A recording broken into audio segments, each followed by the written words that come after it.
Hey, it's the Profit Answer Man, Rocky Lalvani. If you're new to the podcast, check out my interview with Mike Michalowicz. It's episode number 2. If you want to hear about each chapter in the Profit First book, go back and listen to episodes 3 through 13. Episode 1 is the why and how. On the Profit Answer Man, we learn money mastery without all the complicated accounting mumbo-jumbo using a simple system. Your accountant is busy documenting your transactions and creating a rearview mirror of what happened. My guess is you don't even look at the reports they sent you. If you're like most business owners, you struggle with this, and it's not your fault. We aren't taught money in school, and accountants aren't taught how to be profitable. The Profit First system created by Mike Michalowicz works, and he certified me to help you implement the system in your business. Remember, the new equation is sales minus profit equals expenses. Let's face it, without cash flow, you can't pay your employees, buy needed materials, or pay your mortgage and support your family. I help you to do that and more, so you can focus on the parts of the business you love and receive the rewards for your labor and investment into your business. The stronger you are as a business owner, the more jobs you create, the better we are as a country. Small business owners are the backbone of America, and for that, you deserve to be well rewarded. Just remember, more revenue does not equal more profit. That's why we focus on the bottom line. Two of the biggest issues I am hearing from my clients is they can't find labor, and the cost of labor has gone up. And the second is that their supply chains are strained. Everything is taking months longer than before, and shipping prices into the U.S. have gone up. The solution to these problems is to be creative, and it's also to increase prices. COVID has provided a reason for price increases, and your clients expect it. Do not take on the risk of price changes. You've got to be proactive and communicate with your customers and let them know what's going on. I know it's not easy, but I also know you can do it. Today, we chat with Whitney Owens about her journey building a business and implementing Profit First. She shares valuable tips on how culture can improve your profitability and help you retain great clients and employees. We generally don't equate culture with profit, but they're definitely tied together. Whitney Owens is a licensed professional counselor and a private practice consultant. She lives in Savannah, Georgia, where she owns a group private practice, Water's Edge Counseling. In addition to running her practice, she offers individual and group consults through Practice of the Practice. Whitney places special emphasis on helping clinicians start and grow faith-based practices. She also has a podcast to help faith-based practices owners called the Faith in Practice Podcast, which I was on. And she's got a couple of membership communities with a focus on helping people start and grow their counseling practices.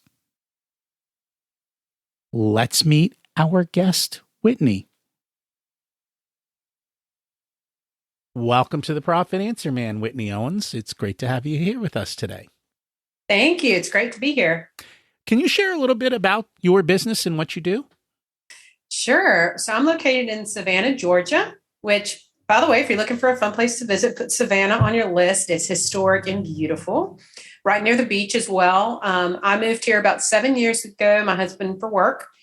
And then I applied for jobs. I am a therapist, counselor, have my licensed professional counseling certification. And so I could not find a job here, though. Savannah is one of those towns you got to know somebody to get somewhere. So I started my own business. You know what? That's an easy way to get yourself hired, right? Hire yourself. That's right. That's right. Easy That's right. process. Yes. You know, it's funny. I just made the connection. One of the biggest Profit First success stories is the Savannah Bananas. Have you been out to see them? Many times. So the stadium's like a mile from my house. Okay. And I don't think people realize this. The Savannah Bananas are a minor league baseball team that actually draws bigger audiences and is probably more profitable than some of the major league baseball teams.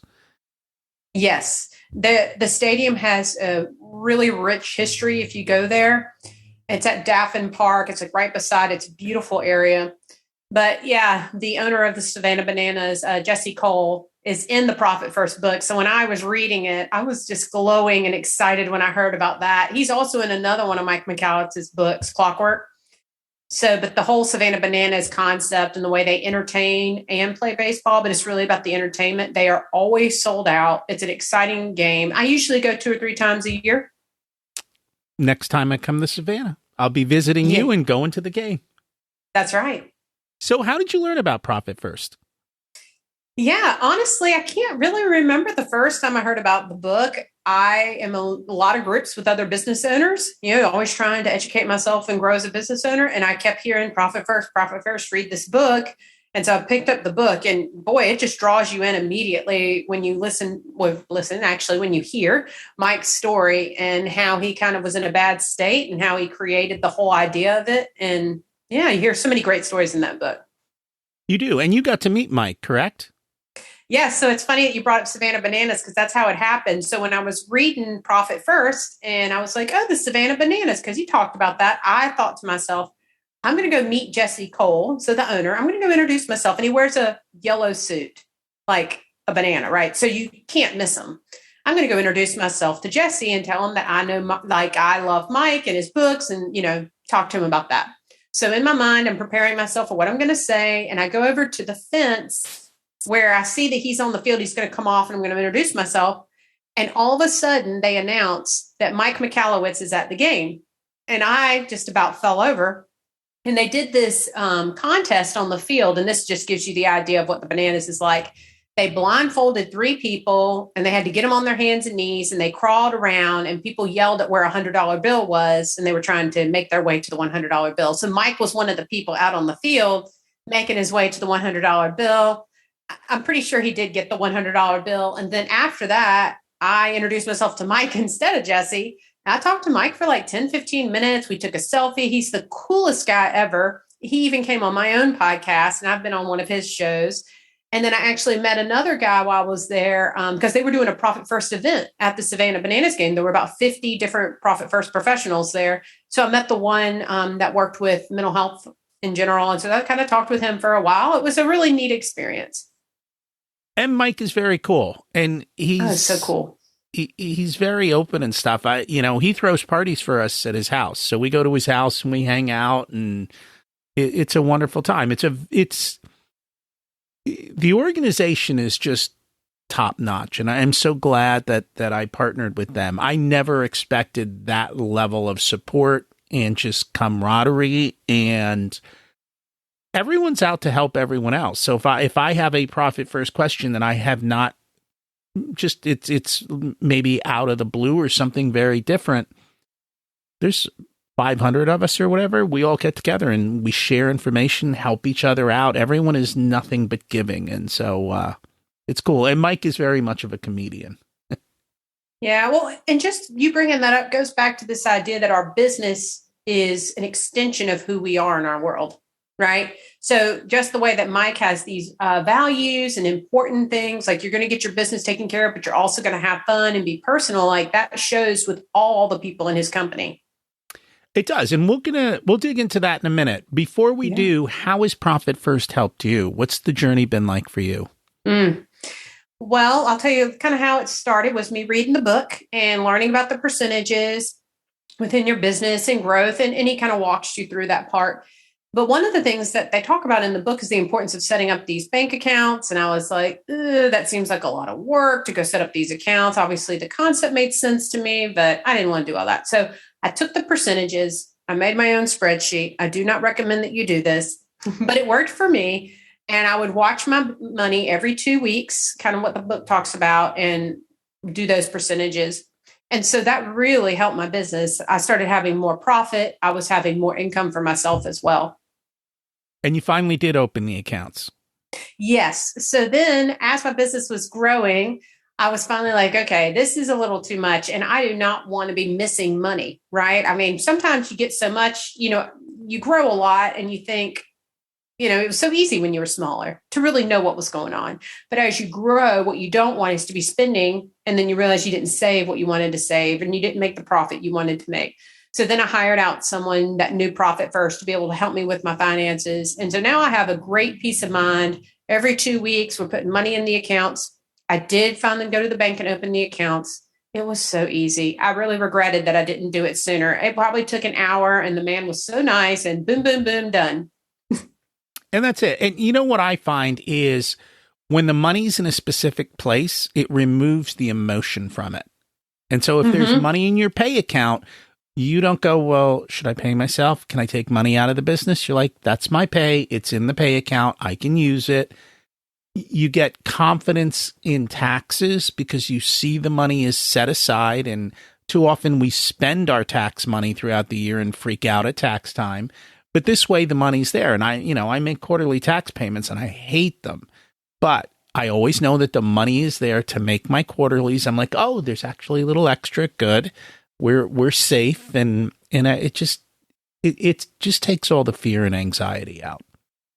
Definitely. The peace of mind part is critical. And especially with what we've been going through with COVID, and I'm a mental health worker and have a mental health practice. So when we first had the shutdown, it was scary for about 2 months. I mean, we hardly had any clients. I would say on a given week, we scheduled, 10 to 15 new clients a week. Back then, we were lucky to get one client a week. And we were like lowering rates, doing whatever we had to do to get people scheduled. And so having, the accounts in place and having the money set aside now, it's that peace of mind that knowing it's going to be okay if this were to happen again, because I have been able to set that money aside instead of spending it, excessively.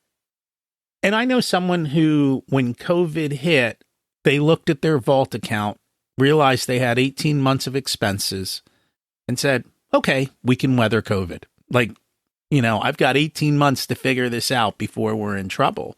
And because of that, they actually did not have any real issues because of COVID. But I think part of that is the confidence. Like, you don't freak out. You don't make bad decisions. You can go through it. It makes it so much easier. So let's kind of get back to that. Mike has created a culture. You also like to talk about creating a culture within organizations, not only for the people who work for you, but for the type of clients that you work with. How were you able to achieve that? Yeah, so I think it's super important that business owners figure out what kind of work they want to do and who they want to do it with. And that doesn't mean that we're not going to work with anyone else, but we really want to draw in, for me, I would say my ideal client, because I work with clients. And so we do that in lots of ways, but really through our name and our branding is where it starts, that you have a name that really speaks to the person that you're trying to speak to, and a brand that they can relate to, a color scheme, things like that would draw them in. And then you kind of go beyond that to your copyright on your website, the photos that you choose to put on there, and the types of people that you build relationships with. Every time you do something, you should be asking yourself, does this help reach my ideal client? So for my situation, I am in the South in the Bible Belt. And a lot of times people want Christian counseling when they come to counseling. Now, by no means are all my clients Christians, and I don't want all my clients to be Christians. I like to work with a diverse group, but I also want to draw in my ideal client. So I don't have crosses or fishes or any of that kind of stuff on my website, because that would really turn some people away. But I have faith-based symbols under everything that I'm doing, because then the faith-based people see that and they want to come in, but it doesn't push away other types of clients that I like working with. So you really want to think through how you can create the drawing the ideal people that you want to work with. And to do that, the first thing you have to do is define your ideal client. Too often in the beginning, we just say, who's going to give us money? And we start down a path that may not be the best path. And so I know figuring out your values up front in who you want to serve and how you offer them. It's not to say you can't pivot, because you have to pivot to see what the market actually reacts to, but actually taking the time to think through that. And as you said, then to build your marketing to match it. There's many times where I've seen people, I'm like, you told my clients, it's the same thing. Like, you do this and this and this. When I look at your website, it doesn't say that. Mm-hmm. It doesn't, it's not in alignment. And I think that's the biggest problem is to create that alignment. Was that something you did up front, or is that something you did after the fact? That was something I did up front. Yeah, I mean, I first came up with the name, and it has a significance to me personally, but also does for my ideal client as well. And then I created kind of everything surrounding that name and went forward from there. Impressive. And then you also, the types of people that you hire are also in line with your values, correct? Yes. Yes. How do you do that, though? Like, how do you find those people, and how do you make sure that they are in alignment with what you want? Yeah. Now that's always tricky, right? So obviously we do the whole hiring process like many people do. We put the applications out and all that kind of stuff. But really we do a phone screening before they even meet with me, because as the owner, my time is very valuable. And if I was spending it doing phone screenings with everyone, then it would be gone. Plus, I like having two sets of eyes on somebody. And so my assistant does a 10-minute phone screening, and it's so valuable. But one of the questions we ask in the phone screening is, how do they feel about working with faith-based clients? Because that's a big part of our values within our culture here. And not that we hire based on someone's faith, absolutely not. But we want to make sure they're comfortable working with that type of population, because those are the types of clients that call. And so if they're comfortable with that, then a lot of times they are going to align with kind of the values and then what we do here, because we want to be open. We don't want to discriminate against people. Those are all parts of our culture. And I love it because I can meet the needs of a lot of different types of people, because everyone has a different level of bringing faith and spirituality into the conversation. So we can really match clients with the therapist that seems like the best fit for them. So you're looking at both sides of it and actually taking the time to make the right connections and make sure that there's a good fit. And that is always very, very important, because not everybody likes to work with everybody, right? That's right. And so finding that perfect fit and understanding that. I see a lot of businesses, especially now and throughout COVID, where it's just so hard to find employees that they're struggling, and sometimes they're making poor decisions. What advice do you have for them? Well, I'm laughing because I just dealt with this. I just spent 6 months trying to hire, and I finally hired someone last week, and she's fantastic. And what's so funny is, I guess my advice to give, and I hope this helps, is being patient and waiting on the right fit. I think I tried to put some people into the puzzle that weren't kind of with my brand and culture, and it ended up not working out. Like, I offered the job to two different candidates that I thought were fantastic, and it just wasn't hitting the mark. And then finally someone that knew someone. So if you can make a personal connection, that's the best. And that was the girl that we hired, and she's just fits right in. And one of the things I tell business owners is, even if you're not hiring, start building relationships with people that you might want to hire a year, 2 or 3 years down the line. Just creating that slow relationship. You get to know the people in whatever industry you're in. You get to know who the good workers are, and you never know when life changes. The other business might go out of business. They might hire somebody new that's no longer a good manager, and so people get tired, or life just happens. But if you constantly are cultivating that, then when you are ready to hire, you've got a list of people to at least reach out to and say, hey, would you be interested? And a lot of this stuff comes with building those relationships and taking the time to do that. But you have to be intentional in doing that as well, and building those accounts up, just like your profit accounts. That's right. Yeah, we always have a page on our website that we're hiring, because it does seem like we're always hiring and growing. And anytime someone sends me a resume, because sometimes I'll get random resumes that people just come to the website and see it, I always hold on to all of those, because you never know. Someone could quit and you need someone immediately. So you've got those resumes on hand in just a folder in my email. And keeping them sorted in the right place and creating the systems. That goes back to clockwork, right? You build your systems so that everything is in place when the time comes. You're not searching through hundreds of emails. You've got them in the right place, ready to roll. So one of the questions we always get, and this one, it's a struggle because there's also legal behind it, is the difference between, do I hire somebody W-2? Do I 1099 them? How do I go about doing this? Especially in the beginning, it's a tough decision. You are somewhat of an expert in that area, aren't you? I guess you could say that, yes. And maybe I should say expert through experience.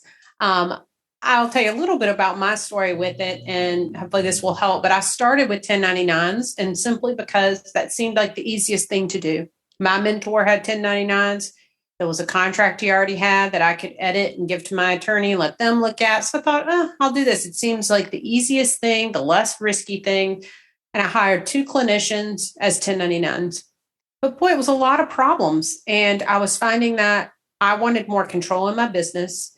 I wanted us to be able to share responsibilities, to be able to share items that we were using. I wanted to be able to give my employees bonuses and health insurance and different things to keep the culture going. And so then I decided, hey, I'm going to make this transition to W-2s. I had to hire an assistant at the time, and I've reviewed it with my attorney. He said, if your assistant's only working for you and you're telling her exactly what to do, like, she really should be a W-2. And I was like, oh no, a W-2, I can't do it. This is scary. And I was like, I did it because I really wanted to hire this person, and it was fine. And so then I moved forward. And ever since I've been hiring W-2s, it has been fantastic for my business. I can tell you that I have greater profit and earnings than I had with 1099s. And people that I consult with across the board say that there's something about the way the money works out that you do tend to have greater profit with the W-2s. Interesting. I have not heard that specifically, but I guess it's also, when they're W-2, you're paying a salary, and that salary is probably lower than the contract rate on a 1099. Is that correct? Or is it? Well, I still pay by the hour, just like I kind of paid a contractor by the hour. I actually pay more hours because I have to pay for things outside of just the clinical time, for the administrative times and things like that. But you just want to do your numbers in such a way that you're not paying the W-2 too much, that you're saving money for all the benefits. Like, you have to include all that. I do think that the contractor model lends itself to the person employing them or hiring them to feel like they have to have a higher payout. You know, it's pretty common in our area where people think they need to do a 70-30 split with therapists. And if you do that, you're going to be in a world of trouble. So I do think people feel that need to pay out more, and then the business suffers for it. And so we tell people, if you're trying to run your business on 30%, it's going to be super, super tight. Mm-hmm. And people don't realize that. That 30% has to cover a lot. And the overhead will usually crush you. And as a matter of fact, that's the minimum. Like, if you can't get 30% towards your overhead, you're not going to make it. So you have to build those margins, and you have to cover those costs and make sure that you do that correctly. Yeah, one of the big problems we see with group practice owners is they don't make the rates low enough when they pay their clinicians to supplement their own salary. So at first, it doesn't seem like a big deal when you hire 2 or 3 people because you're still seeing clients and working. But when you get to 5 or 10 employees or contractors, whichever way you go, if you're not giving yourself enough, you're not going to be able to pay yourself, and you're going to have to keep seeing clients. But there's so much that needs to be attended to at the business that you really can't make both work. And people are like, wow, I'm hustling so hard, and I'm making the same thing I made when I was a solo practice owner. I'm like, yeah, it's because you didn't run your money right.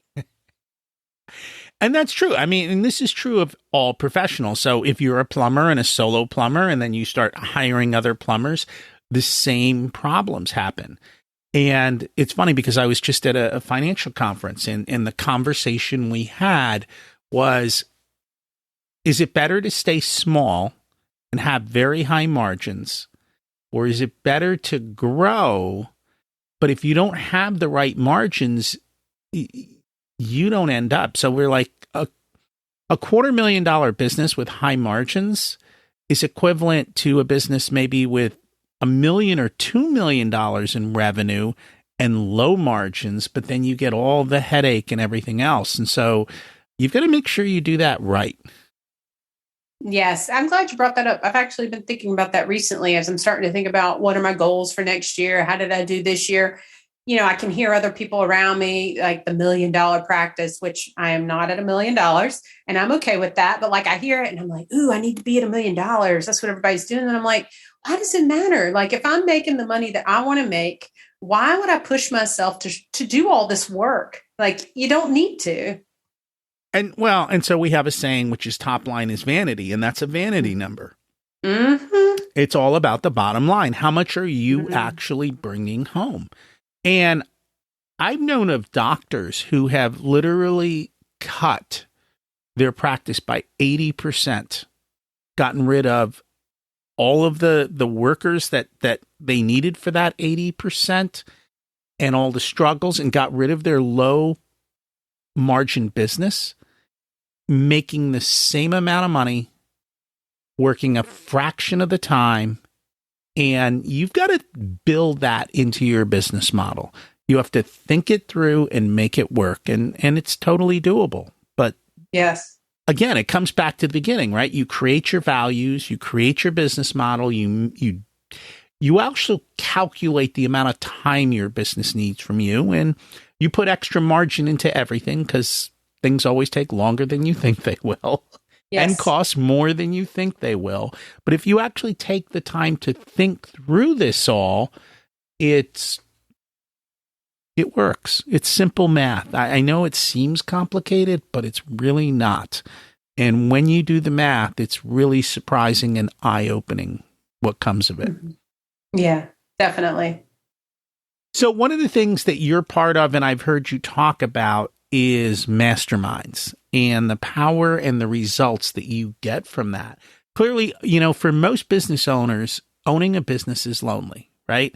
You really can't talk to your employees about your business troubles. Your spouse is like, what are you talking about? Everyone's looking at you going, oh, you've got $500,000 in revenue. You must have it all down, right?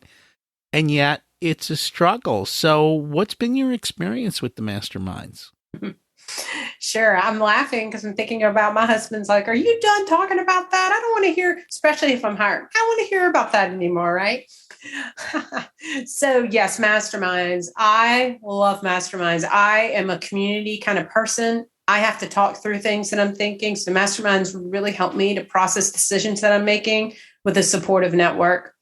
So my first experience was, 4 or 5 years ago. I was a member of a mastermind group for 2 years.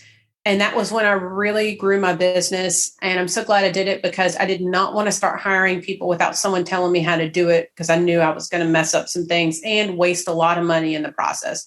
So I was a part of a mastermind. And then I became a consultant after that. And now I run mastermind groups. So I have 2 that I'm running right now. One is for people who are solo practice owners wanting to grow their caseload. So a lot of these people had maybe 5 clients, and then we're trying to get them to about 20 clients within 6 months, like on a consistent weekly basis.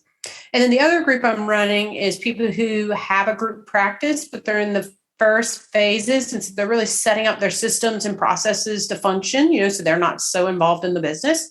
So we're working on that. And then in addition to that, I'm a part of a mastermind group. There's 4 of us, so we're a lot smaller, which is really nice. It's other business owners, very similar to me. They all have a private practice, but they also do consulting on the side because there's such a balance there. And so it's been really helpful to be in that mastermind with them as well. But there is so much power in a group and in getting feedback from one another, pushing each other forward. I just love mastermind groups. And having the accountability and having people who've been there and done that and look at it from a different viewpoint than you. I think the biggest thing in business is preventing mistakes, because you go down the wrong path and you make a commitment to something. We usually get comfortable and it's hard for us to get off that path. And the cost of that over time gets to be extremely, extremely expensive. And so being able to cut that back and to be able to do that is definitely important. What other advice do you have for the small business owner on how they can improve their profitability and improve their life, right? So that we're not on the treadmill. Yeah. A couple of things here. I mean, one is what we already discussed, like really watch how much you're paying your employees or your contractors, because that's the biggest loss, I think, for most businesses is they pay too much. And you would be surprised what people will work for if they have a great culture that they're working with. Like we can all think of jobs where, I mean, I can think of jobs where I made the most I'd made up until I owned my own business. And I hated the job because it was stressful and overwhelming. So I'd be much more willing to work for less pay for a culture that I love. And I think a lot of us would say that, or to have a boss that listens and cares for us. And so we don't really think about culture as a profit center, do we? Oh, my goodness. And that's such a big deal because most businesses lose money because they employ people who leave. And so much cost and energy go into the hiring phase. And you've put all this into this person and then they leave, especially like in my business, we're talking about all the clients that you've gotten over time. It's much better if I can keep people at my practice and keep them happy than to have to hire new people. And as you said, money is not always the answer. Right? There's a certain amount to where money will drive, I'm not going to say happiness, but money will drive your employee retention and so forth. But then it comes to a point where more money doesn't make for a better employee or for an employee who's going to stay. So creating that culture is so, so important, and surrounding yourself with people who believe in that. And so you've got to make sure that you tell people what your culture is, and then you've got to actually do it. Right? I know you deal with kids, and that's probably the biggest thing. My parents say X, but they do Y. Oh, yes. Yes. So that's always the issue. And it's the same thing in running your business. If you believe in X, then do X. And it may cost you in the short term, but it will benefit you in the long term. Cool. If people would like to learn more about you, or if they're looking for your services, what is the best way for them to connect with you? Sure. Well, if you are in Georgia and you're looking for some therapy, we see all different types of clients from age 3 on the way up to age 70 or 80. And we work with couples, individuals, families. So you can get that information at watersedgecounseling.com. If you're interested in knowing more about me as a consultant, there's a couple of ways to connect. I do host a weekly podcast called the Faith in Practice podcast, where I give you tips on starting growing a faith-based practice. And then as well, you can email me, Whitney at practicethepractice.com. I do consulting for people who are starting and growing a practice in general. So starting a group practice with counseling. I do run some membership communities as well. So a membership community is a larger group that gets together and goes through a program together. So we have Group Practice Launch, which is for those that are starting a group practice. It's a 6-month program that we walk them through all the steps to hiring. And then we also have Group Practice Boss, which is for people who have a group practice and they're wanting extra tips and help along the way. We do live webinars every week and we have a supportive community. So there's a couple of different ways to get involved there. Cool. And we will put links to all of those in the show notes. Thank you so much for joining us today. Thank you, Rocky. It's good to be here. The biggest struggle we see with Profit First is opening the bank accounts. And it's really not that hard. And over time, it's much easier than trying to keep track of it all on a spreadsheet. At some point, it makes sense to get out of the bookkeeping and let the experts in bookkeeping handle that. If you're happy with the numbers in your business, then all is well. But sometimes we need a little extra help or just the time to think through our assumptions around finances. You can do a lot of this yourself if you remove the emotions from it and put some effort into getting clarity. Remember, you don't need more resources, you need to be more resourceful. We focus on the bottom line. If you want a done-for-you service, you can have me as your Chief Profitability Officer. Because you have your zone of genius and want to spend your time doing what you love. I only work with a handful of clients, so they get my full attention. I work with business owners who have or are growing to $500,000 to $5 million in revenue. You can use the scheduling link in the show notes to get on my calendar for a good fit conversation to see if I'm the right person to support you and how I can help you. If you want to learn about living the life of your dreams, check out my other podcast, Richer Soul. As we close out, let's repeat the mantra. Revenue is vanity, profit is sanity, and cash is king. Have an abundant and profitable week.